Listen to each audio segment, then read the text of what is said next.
Chapter 11 of A Mayfair Magician, A Romance of Criminal Science. Recording by Campbell Shelp. A Mayfair Magician, A Romance of Criminal Science by George Griffith. Chapter 11. "To be perfectly plain with you, Mr. Enstone," replied the lawyer, after a little pause, and with visible embarrassment, "I want to make a bargain with you and a confession to you. But I may say at once that the one is contingent on the other." "Then suppose we take the bargain first, Mr. Denyer," said Harold coldly, and with a thrill of hope running over his nerves.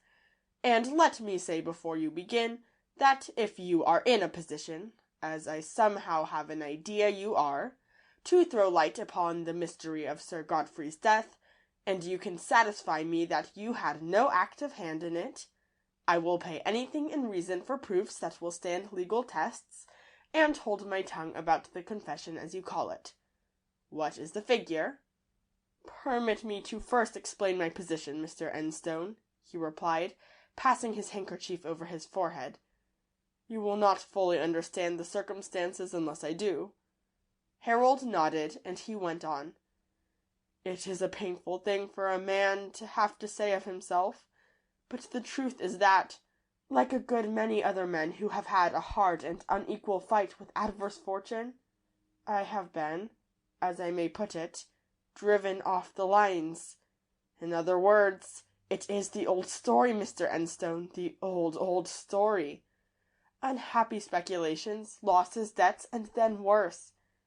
That is how I came into Jenner Halkine's power, and that, too, is why, in obedience to some whim of his crooked intellect, for the man is as mad as a hatter where what he calls the interests of science are concerned, he forced me to give him my passive, only passive, mark you, assistance in the extraordinary, the almost incomprehensible, crime by which he compassed your late father's death." "Then he did it, did he?" said Harold, between his teeth, forgetting his disgust at the man in his eagerness to learn what he had to say. "Prove that, and name your price." "I can," he replied, wiping his brow again, "and if you accept my proposal, I will do so within a week. Halkine's original price for my, countenance, which was very necessary to him after the fact, was 5,000 as soon as he came into his trusteeship, and a salary of 1,000 a year for life as legal adviser to the trust, as well as the return of certain documents even more important to me than the money. Now, as you must know, he has drawn the preposterous sum of 1,000,000 sterling out of the estate. What does that mean? The development of science? Not a bit of it, Mr. Enstone. To my mind it means bolt. Disappearance of himself and that uncanny friend of his with your father's 1,000,000. That's what it means." "And I presume that it also means," interrupted Harold, with a note of contempt in his voice, "that you have come to me because he has refused to give you what you consider to be an adequate share of the said 1,000,000? "In a sense, yes," replied the other awkwardly. "I firmly believe that he intends to vanish and leave me in the lurch, perhaps after having sent the documents I spoke of to the Home Office, so as to secure my retirement for some years from active life, for I am now satisfied, Mr. Enstone, that that man has absolutely no human feelings where the interests of science are concerned. I asked for a 20th part of his plunder, for it was nothing else, and the return of the documents. He laughed at me and said he could not think of robbing his mistress Science to such an extent for the sake of a lawyer who had been fool enough to get himself into trouble. Of course I did not show my hand. He little knows that the tables are turned now, and that he is in my power." "Then from that I presume I may gather," replied Enstone, looking keenly at him, "that your power over him consists in your ability to prove him guilty of, well, we will say, of managing the circumstances which led to my father's suicide. Of course, if you can do that, and at the same time satisfy me that you had no active part in it, it is merely a question of terms between us. Now, to begin with, what can you do?" "I can prove," replied the lawyer after a little pause. First, that Halkyne began to get Sir Godfrey under the influence of drugs at a little supper that we had at the Dower House the evening after Miss Grace Romance had gone to London. Ah, yes, Harold interrupted, with some show of eagerness. Yes, I have heard about that supper. In fact, I was so much interested that I told Mr. Barthgate that I would give £1,000 to know what my father had at it. I will tell you, said the lawyer quietly. And to show you that I am not trifling with you, I will do that much for nothing. The supper itself was harmless, for we all three had it. But afterwards Sir Godfrey had a small decanter of rare old wine and a box of cigars specially reserved for him. I need scarcely add that both wine and cigars were drugged. Their effect on Sir Godfrey was perfectly marvellous. His personality was totally changed, and very much for the worse. But how can this be proved, Mr. Denyer? Harold interrupted with impatience. I mean proof that would satisfy a judge and jury. I took the precaution of securing a sample of the wine and a couple of the cigars. I thought they might come in useful some day. If we conclude an arrangement, they will be at your service for analysis. Further, I may tell you that Halkyne went back to the manor with Sir Godfrey that night, and the next morning at breakfast showed me Sir Godfrey's instructions for his will, written and signed by his own hand. It was certainly not a forgery. How Halkyne obtained it I haven't the remotest notion, though it is certain that he possesses some hypnotic sort of power far beyond the average. After that, during your absence, he kept Sir Godfrey continuously under the influence of drugs. I was careful to secure samples of the so-called medicines that he was giving him to counteract the bad dreams and fits of nervous depression that he was suffering from. Finally, when Sir Godfrey got so bad that both his own doctor and Sir Neville Alderson were called in, he continued what he called his treatment by substituting medicines for what they prescribed. That is the explanation of the mystery which so puzzled the other two men. They thought that Sir Godfrey was a confirmed victim of the drug habit and had drugs hidden away which he could take without their knowing it. They trusted to Halkyne, who was in constant attendance, to stop it, while all the while he was giving him drugs of his own compounding. I had samples of those medicines also. Good God! Exclaimed Harold, with an expression of mingled horror and disgust. What an abominable crime! 1,000 times worse than ordinary murder.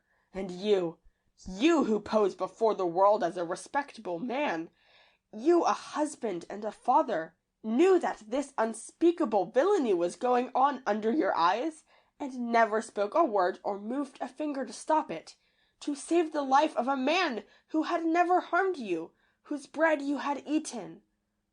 Well, I suppose there is no use in telling you just what I think of you. What is your price for these samples, as you call them, and your evidence for...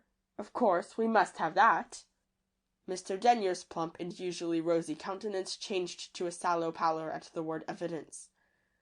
It would be most dangerous for me to give evidence, he said rather faintly. You see, the moment that he saw my hand in this, Halkyne would at once send the documents I spoke of to the Home Office, and that would mean, candidly speaking, a prosecution for me which, I am afraid, might result in penal servitude. That, Mr. Denyer, replied Harold coldly, is absolutely no concern of mine, and frankly, I cannot pretend to sympathize with you. In fact, as a lawyer, you must know that if I do purchase your assistance, I shall myself be compounding a felony. At the same time, such offences as I presume you are hinting at are treated with such absurd leniency nowadays, that at the very utmost you would not get more than 5 years, which your good behaviour would, no doubt, bring down to 3.5. Of that, however, you must make up your mind to take your chance. For my part, I absolutely refuse to move another step in the matter unless you are prepared to write out what they call, I believe, a proof of your evidence, and verify it by the usual affidavit. If you do that, I will give you 10,000 down on the day that Halkyne is sentenced. If you can get safely out of the country with that before the law lays hold of you, well and good. If you are caught and sent to penal servitude, I will undertake to pay your wife, or anyone you may appoint, 1,000 a year for the term of your imprisonment. How will that suit you?" "It is a generous offer, Mr. Enstone," replied the lawyer, "but at the same time the risk on my part is very great. Could you not make it 20,000 down on Halkine's conviction, and let me take my chance?" "No, sir," replied Harold stiffly. "I never make two bargains. Those are my terms. You will take them or leave them according to your own judgment. And now," he went on, rising, "I must be getting back. I shall expect your answer at Brown's Hotel by 8 o'clock tonight." "No, no, Mr. Enstone," exclaimed the lawyer, also getting up. "There is no need for that. You can have it now. I accept, provided, of course, that you give me through your solicitors a proper indemnity in consideration of the assistance I am to give you in bringing the real criminal to justice. When I have that, I will hand over the wine and cigars and medicines and the proof of my evidence properly sworn to." "Very well," said Enstone, without turning round. "I will see Lawson and Lawson this afternoon." "A cool hand to that Mr. Enstone," muttered Mr. Denyer to himself as he sat down again to have another cigar and finish the decanter of port. "He's as hard as iron, too. I'm rather sorry for myself, but I'll hang Halkine if I can.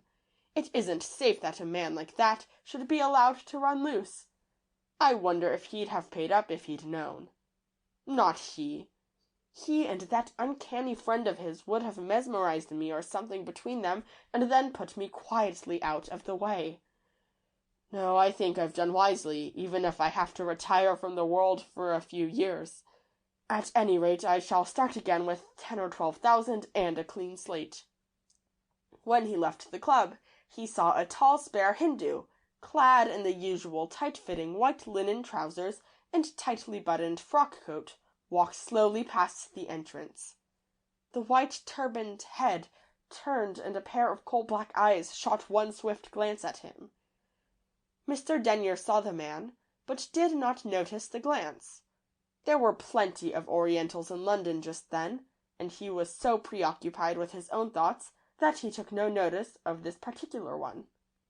He would have had something else to think about if he had known that he had shadowed him from the moment he left his chambers, that he had watched the meeting outside Jay's, and had followed him and Enstone in a hansom to the club. He would have thought still less of his bargain if he could have listened to the brief conversation which took place about half an hour afterwards in Halkine's flat in Bedford Mansions when Ram Dass, disciple and devoted henchman of Dr. Isaac Ramal, had made his report. "You have done well, Ram Dass," said the doctor, "and he who deserves well shall receive much. Now go, and tomorrow at midnight bring me here what more you can learn of the movements of these two sahibs, but disguise yourself well, for neither must think he has seen you before. The wisest of the wise and the protector of the poor shall be obeyed. He is my father and my mother, and his will is the law of his slave," replied the Hindu with a low salaam. "That means treachery, Halkine," the doctor continued as Ram Dass vanished noiselessly. "That unbelieving dog, who has eaten your bread and salt, will betray you to what these pig-eating Kaffirs call their justice." "I don't see how he can," said Halkine a little uneasily. "I can have him arrested for felony in a week, and I shall do so. He can give nothing but his evidence, his oath against mine, and there's not very much doubt which would be believed. Beside, there is absolutely no proof. All the medical evidence will go to show that Sir Godfrey gave way to the drug habit, and that he committed suicide under the influence of narcotism. That was the verdict at the inquest, and there is not an atom of proof in existence to upset it." "Do not be too sure, my friend," replied the other gently. "Remember that the hand of treason is stealthy, and that its eyes see in dark places. I think it would have been better to have paid this man, at least with promises, until Ram Dass could have settled his account for him. That would be better than making an exposure and a scandal in the law courts. Yes, Esau, now that this has happened, I think you are right, and if the scoundrel really does mean to betray me, he has the means of doing so. Well, it is not too late yet for Ram Dass to arrange for a mysterious disappearance. Certainly it will never do to allow a worthless life like that to stand in the way of such splendid schemes as ours. End of chapter 11.